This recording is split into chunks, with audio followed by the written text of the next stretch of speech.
I'm Rena. We're trying new things, and we're on like every Thursday to talk about something wicked in market, wicked awesome. And did you notice the title today? It's like sexy reports, and Rena and I have a differing opinion on if reports are sexy or not. Rena, what did you say they were? You said they're I said that they're not sexy, but I guess it depends on what you're comparing things to.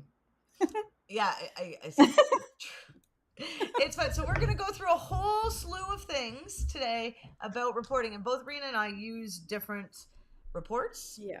Yes. Um, Mine are better, but that's because I haven't seen hers. But I mean, this is a part of a marketing business that is something that's going to cost you money potentially, and it's something I think every agency needs. What do you think, Rena?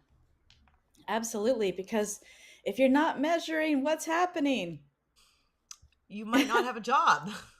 that's right. And if you're not measuring the right things, then every meeting is a sales meeting. Like all of your monthly report meetings, if you do meetings, I'm not sure that Pip does, but I definitely do. Every meeting ends up being a sales meeting, and it's very exhausting. So you need to really hone in on what your customers' goals are, and then how you're actually showing that you are moving them towards those goals. Yeah, I think that's one of the hardest parts, to make sure you're getting answers to questions like how are you measuring my success for you? Yes. Um, Yes. we've started embedding those type of questions into our intake call, which one day we'll do a big Yes. talk about. Uh, and it's hard because I am guilty of definitely giving too much information because I like the reports. Yes, yes, yes. Data is your friend, and it's super interesting because you can look at things, and once you get your head around it, you can start figuring out, oh, where did this come from? What did we do here? Why did this happen? And all of that stuff. And it actually gets really exciting. And you're right. I tend to overshare with my clients. Um, and sometimes what that does is they get that glazed over, they get the glazed over look, and then they come back to you and say, well, I just don't understand the ROI, which doesn't mean that there isn't an ROI. There always is, whether it's good or bad. But even on great ROIs, if you haven't sort of honed in and figured out how to express that fantastic ROI that they're getting, then you're going to have problems with retention. It is true, and it's so funny because we've had several clients where things are really working and they Hmm. have canceled, and Yes. um which is a little shocking. Like, we've actually had, I think one of my first experiences of a cancellation was a guy who moved to a different agency that was specific to his industry. So, Yeah. and he moved, and it was going so well, and so Yeah. it's really That's disappointing. it's not surprising at all. I mean, honestly, I keep talking about that one client because he's my golden client, and he left also after the first year due to poor communication on the ROI on my part. And I just sort of assumed that his bank account was, indicating the ROI. And because we went from 55, I mean, imagine this, 55,000 a month in online sales up to, in 12 months, $125,000 in sales a month. How does a business owner not understand that ROI? These sales come only through the website. They do not Well, come through the store. so that brings us to the idea of reports are a tool to use to Yeah, communicate. They are not the things where you're looking at the measurements, because your that's job right. is to go into Google Analytics and then Yes. pull out the source of truth for them, and Yes. with honesty, and then be able to talk about it in the report. And I think it's about the relationship, right? I think as Hmm. a marketer nowadays, the type of relationship I want is I want to really like my clients. I want to really meet with them, and I want them to trust me, and vice versa. And so a report is a tool to Hmm. answer their questions. The I find one of the hardest parts is the language in reports. Um, Yeah. is a challenge, right? Like, Yeah. uh, and Put making your it simple. face. And Put your guess what, face is what we everybody? talked Guess about. what? We actually have reports to show you. But before we get Yes. there, so we'll get there in the end. But we were going to talk about the things we're talking about are um, why we use them. I think we talked about that. Do you have to do them as a marketer? Yes. Would you what would you include, which we're going to talk about, who they're for, what kind of reports do marketers use, how do you write marketing board reports, and what type of reports do we use? So Rena uses Ravyn reports, and I use Data Studio combined with Supermetrics. And what kind of reports have we tried? We're going to get into, and the cost and time and money. So let's get right into all these questions, which is, do you have to use them? Yes. Now, I have seen some marketers. Mhm. I have seen some marketers who have sent like terrible Google Doc or Google Sheet Oh, report. yeah. Okay. So I subcontract most of my Google stuff out. We do some in house, but we have um, an ads person, and who's out of my agency contractor. And I've been working. I had worked with him for quite some time, maybe 6 months, and he was one of the first SEO people that I worked for. Um, he did not take me under the hood. I did not understand what the line items were on the invoice. I did not understand why we were tracking clicks and traffic, which had no, it meant nothing to me. It's like you could just make all that stuff up and it wouldn't make any difference because it didn't make any difference to the business goals itself. And so, what I was trying to get from him, I'm like, okay, yeah, but how many people are making the phone call? How many people are putting in a message via the website? How many, like, how do we? I want to know those things. I want to know people who land on thank you pages because they've taken some kind of action.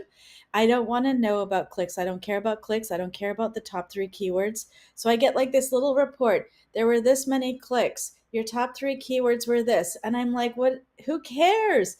Who cares about that? So that's, Well, and some then, and people. that's, yeah, exactly. Some people. And some people hope that you care about those things and nothing else. And then I moved to a couple of other providers. And the last one in particular, who I've really landed on, takes me in the back end, showed me the systems, showed me everything that was happening, started to track all the right stuff with Tag Manager, set that all up. I knew everything was working beautifully, and then gave me, we could actually have results to show the client. So instead of going to the client, well, we've got like this many clicks on this page and this many here, and then they would always say to me, but where did they go? What happened? Where are they? And I couldn't answer. So now it's, you got to switch what you're tracking. Make sure that you understand your provider, what your provider is doing for you, because SEO packages can be a little bit obtuse and sometimes they're purposefully so. But Uh, if you land with a good provider, you're going to get all the right answers that you need, Right. Well, right? this is why we customize, Mm-hmm. everything we do, because each business and person is slightly different, and so you just need a bit of so we do some manual tracking. I'm not gonna lie, Mm-hmm. I do take the top whatever almost 21 keywords in Google Search Console, and I track them over the year. And the easiest Mm-hmm. way, now I am figuring out how to get that into a Data Studio report, Oh, but great. which is should be really fun. So yes, and people do sell report templates that you can buy, and if you use Data Studio, you can actually just copy reports you find and then put your own Mhm. data in them. It's a gorgeous system. Yeah. But so first thing you have to know is, what does your client want to measure, and don't put in too much information. I was actually going through, Mm-hmm. and I'm going to share this if I can right now. So, and you need Tag Manager set up specifically so that you can track conversions, which are leads, right? So this is Data Studio. I know, so exciting. Rena, can you see this with me? Yeah. I think so. Yes, I can. Okay, so this is Data Studio. This is ours, and you can see we've set it up so, like, um, a a few minutes ago I had too much information on the page. I had, sessions and percent of new sessions and sessions with unique events. My client is not going to want to know that. What my client wants to know is, where are the leads coming from and what did they do, right? And yeah, I haven't actually looked at my report in the while, so we just go to view because that's on the inside. But this is a data studio report. It's, I find, super fun to use, and it's like Lego for like, you get all the pieces, right? You can see keywords you're ranking for. You can do average position on Google. This is just Google's source of truth. Hey, but things are going, but Rena is going to show us a Ravyn report after. Well, actually, I'm not. I'm so sorry, but we had to run an emergency audit, so Raven Reports is out for me at the moment. Ah, so Sorry. that's all good. I track impressions for myself, right? Because, like, am I even showing up on Google for the right keywords? This is, so I play around with this and I try to figure out what keywords are my highest ones and how can I utilize them. And as you can see, you can play. It's so much fun to uh, use this type of report and just play around. So out of the box, Data Studio is free, and you can get your Google Analytics, your Google Search Console data, and Google Business Profile if you use a free plugin called Jet Pro. We don't use that. So this is local SEO, right? So you're going to report on this stuff to your clients. You want to Mhm. measure, like, this is too much information, right? Actions Yeah. divided by views. They're not going to understand that. And maybe that's something I want to pay attention to, So, right? yeah, totally. And there are things that you want to pay attention to, and then things that you want to share with your clients. And the reason why I like Raven Reports, even though I don't have one to show you, is because it does comparisons, which I know that this probably does too. But the comparisons come up in these big boxes and they have the numbers, and then they show green if it's going in the right direction and red if it's not going in a good direction. So when the client sees all the green, they feel remarkably happy at that moment, even if they don't understand quite all of the details. Um, that it's a really good, clean report. And what I like about it is I don't have to bring any data into it. It pulls the data directly from all of my, like, I can sync it with Facebook, sync it with LinkedIn, sync it with Google Analytics, and get all of the data automatically pulled. See, we can Um, do that, but you yeah. do have to have super metrics to do it. Oh, I see. Uh, Direction. I So don't. is Supermetrics a paid service then? Is that what you mean? Yeah, super metrics Okay. is Supermetrics is like an add-on you can get, which allows you to bring in, like, uh Instagram and Mm-hmm. TikTok, and I think YouTube is out of the box because this is a Google product. Mm-hmm. As you can see, it's very easy to use. I'm fixing up this report to report a little less, and because it's a local SEO report, I am reporting on discovery, direct, views on search, views on maps, right? But Mm-hmm. it's literally a drag and drop, cut and paste, and just getting familiar with the report so you can feel confident, That right? does look really good. Yeah, yeah, it's really fun, honestly, and there it's like similar to WordPress in that it's a lot of people create add-ons. It's open source. Mm-hmm. So, there's a lot of building blocks that have been added, and I mean, And can you pull social accounts into this? yeah, yeah, I have, I think, yeah, if you use Supermetrics, right?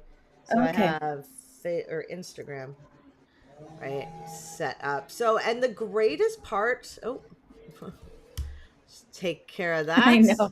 I know, right? We no longer put, so you can connect everything. I haven't. Um, but like, if you if you look here, actually, on the, oh, this is mine.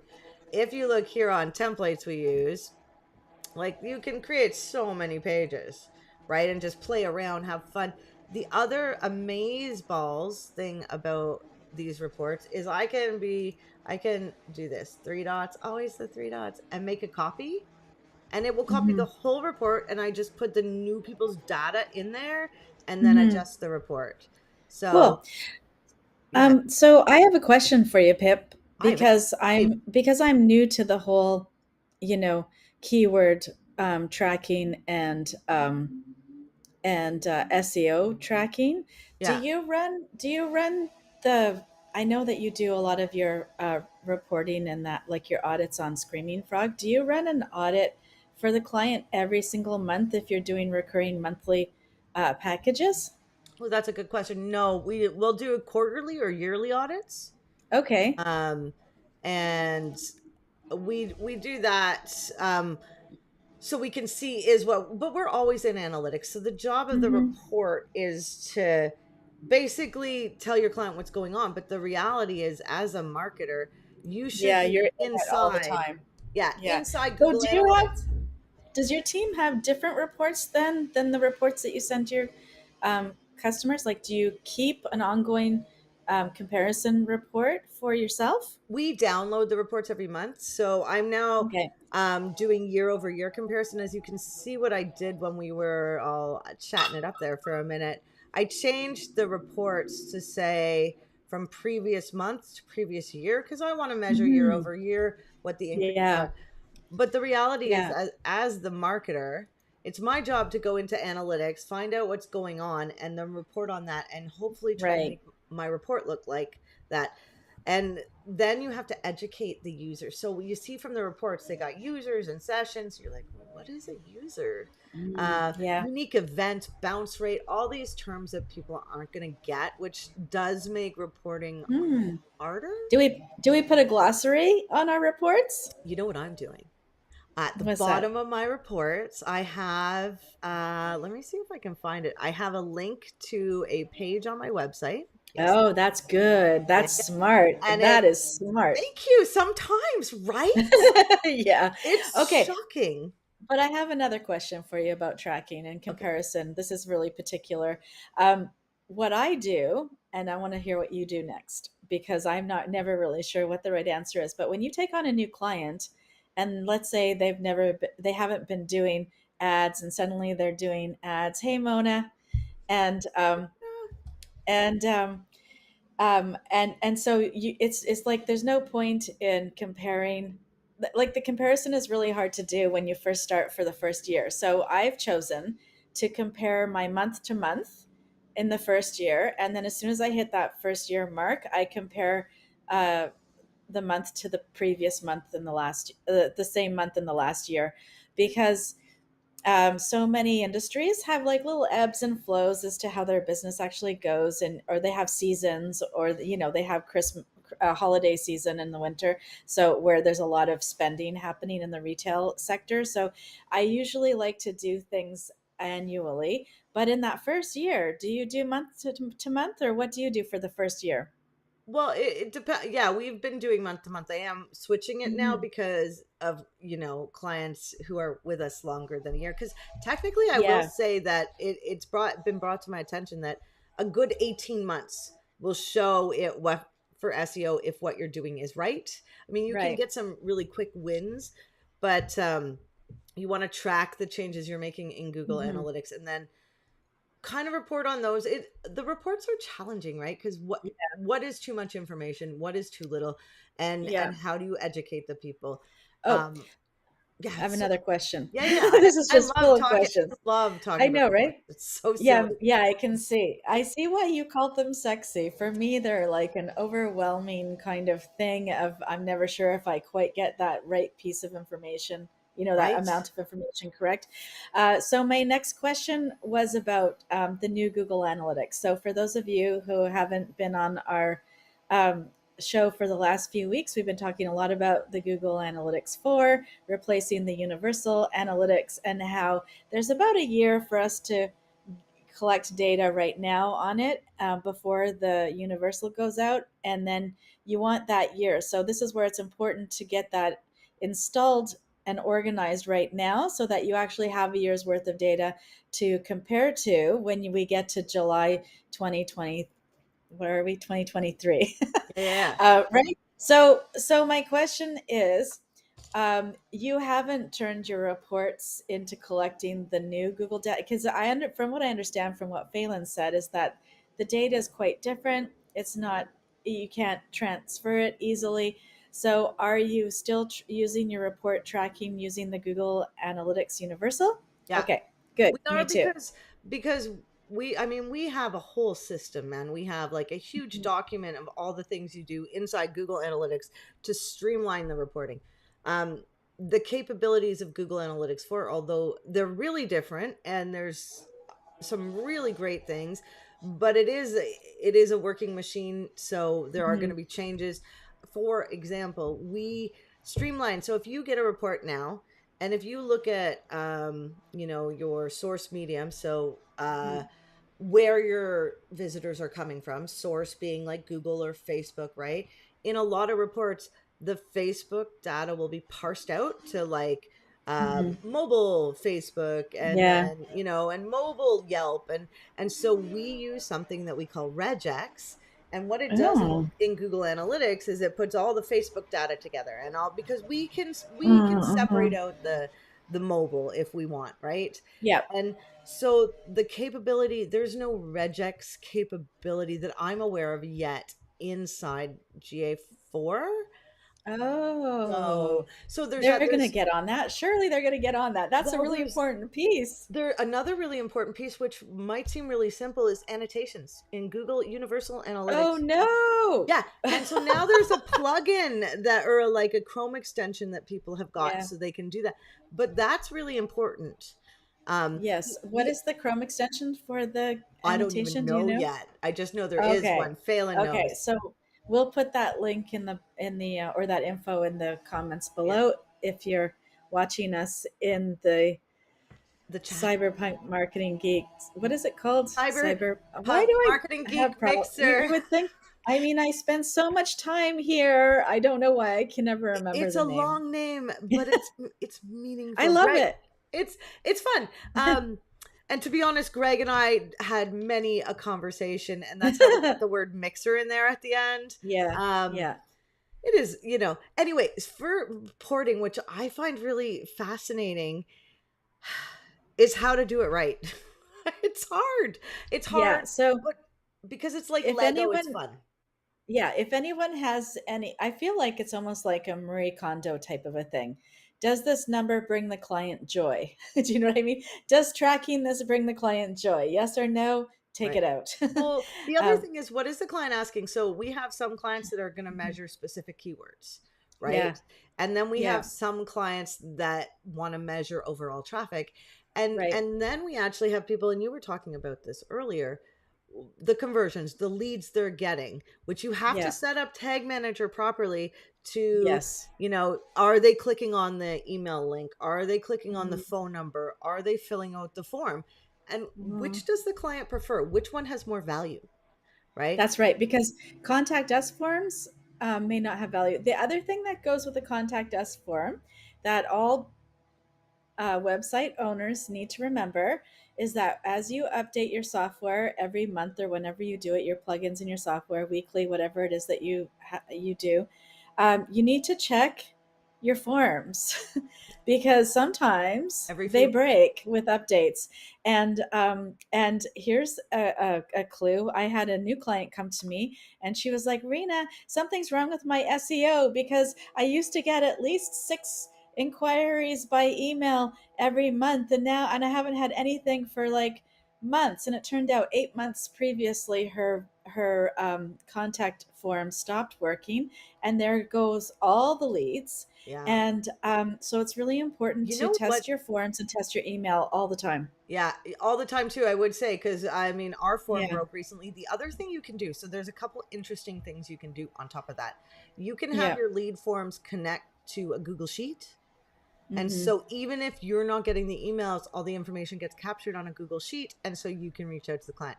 So that's Yeah. one. You can actually get the data put into Tag Manager by calling it. So, and then if you call that Mm-hmm. information, you can have it.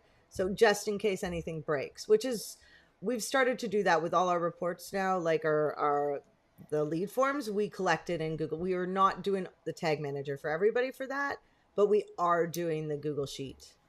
Oh, hey, we've got a new viewer, Albert Interior Designs. Welcome. Hi. Hi. Right Yay. on. um, Lovely that you're here. I'm yes, making we your love logo that. bigger. Look at that. Yeah. That's awesome. Right on. So tell us in the comments below what kind of, if you're a business owner and this is all new to you, what are the biggest things that you'd like to track, and what are the things that you don't care about tracking, if you know? Um, what is it about your reports that you receive that confuses you? And Well, that's a lot of and questions. that'll yeah, then we can all sort of figure out what is it that the client really needs. And you're right, I think, Pip, this should really be part of the intake conversation, Yeah.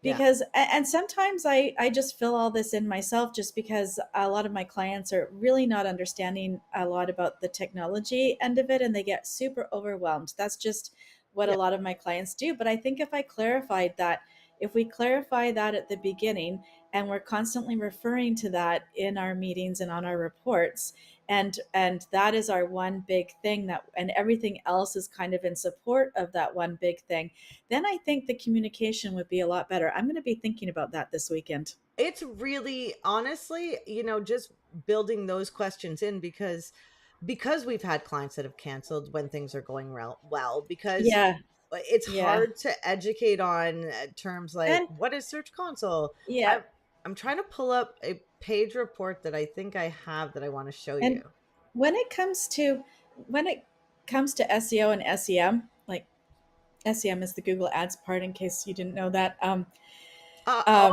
There's some discussion about that though. Because oh, is there more technically, SEM is search engine marketing, which is marketing? everything on a search Okay, engine results page. okay, People, and this okay. has been a long going discussion because Hmm. people consider SEM marketing. So, marketing would Hmm. be essentially the paid, and Yeah. people don't think they have to pay for the organic when kind of they do if They they want to actually do it. do. Yeah, you need service in Yeah. that case, not ad spend. It's just all service. But what I was getting at, though, is that these digital marketing companies, some of them, not all of them, have a pretty poor reputation compared to other kinds of marketing companies for doing things like poaching other people's clients. You know, and what they count on is that the client doesn't know enough um, to actually understand the progress, like what you're saying, Pip. Hello, Why do Yellow they leave? Pages. Are we Yeah, talking yeah. directly to you, Yellow Pages? Yellow Well, Pages, there's they another use there's language. another yes, there's another company in Vancouver, and two clients, they've poached two clients from me.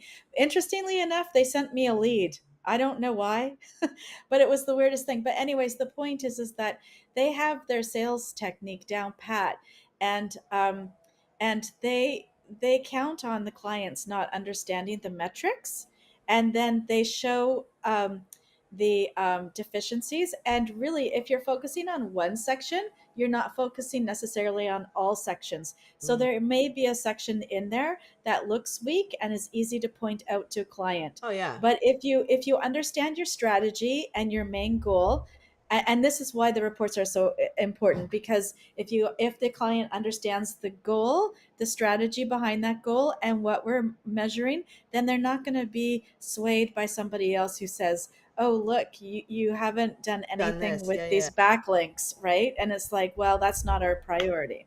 Yeah, and different SEO. Yeah, this is specific because different SEOs have different strategies on what they measure. Yes, It's yes. you know, I would say that this is why reporting's so fun and you can get lost in it. I will tell you that with that poaching thing, we worked with a company, one of the first businesses I worked with, and they had somebody come in going, "Oh, we could get you so much more traffic," and Yeah. so he Yeah. tried them, which Mhm. fair enough. However, when we came back and I sat in the office and he's like, "Oh, look at all the traffic they brought me."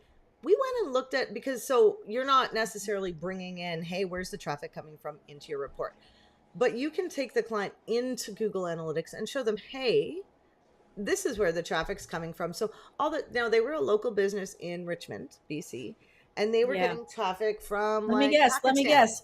Yes, I was going to Yeah. say the other one that comes up a lot is Turkey. A lot of Okay. traffic from Turkey. So traffic, more traffic, which is what people will sell you on, does not mean more conversions, no more sales.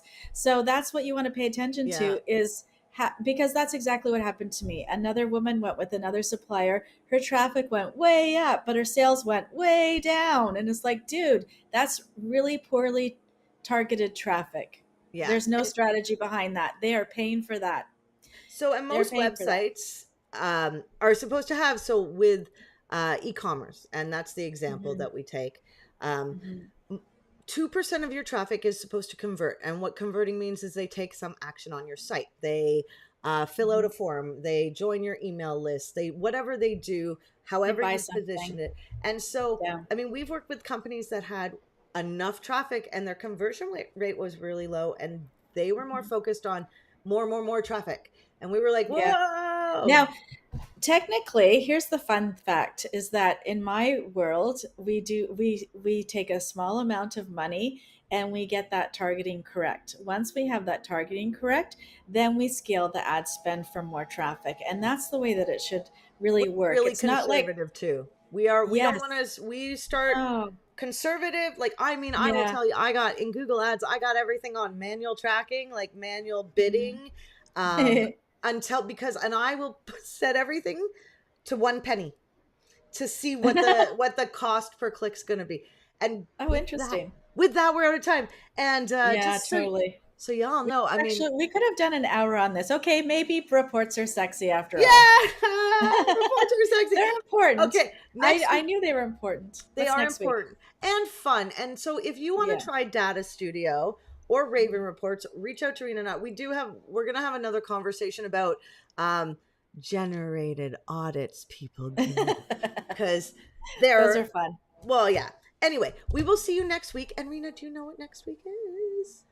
No, sorry, I don't. But I'm like 3 clicks away. Give me 1 second. Oh wait, I'm 1 click. Am I? No. Oh, I Oh, am. I'm beating you. It's how to pick the right I'm not even keywords for gonna your web try then. pages. Okay, so that being said, you know, we all the four of us marketers pick topics and I get there first. So there's a lot of SEO stuff that we talk about. So next week, keywords, I think it's Phelan and I. And Right on. if you don't know, or you're watching us on YouTube or Facebook page, we have a Facebook group called Cyberpunk Geeks Marketing Mixer. Just type in Cyberpunk Geeks, you'll find us. Come join us there. We do a live every Thursday at 11 a.m. talking about something cool marketing. Cool. Okay. Right on. All right. Thanks Bye. for